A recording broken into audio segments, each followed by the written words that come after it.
If we come over and look at the NQ, much stronger day in the NQ than in the ES yesterday. So I've got this 1, 2, 1, 2, and possibly another 1, 2, but it needs to kind of at some point get on with this and push up. At the moment, you can equally count this as some kind of, you know, A down to here. This is all a B, and we're going to drop lower, which I don't really want to see.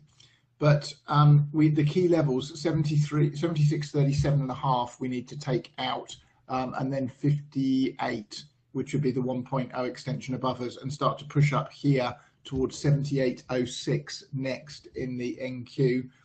Key level to watch below us, 74.74 and 74.24 are the two key levels below us in the NQ.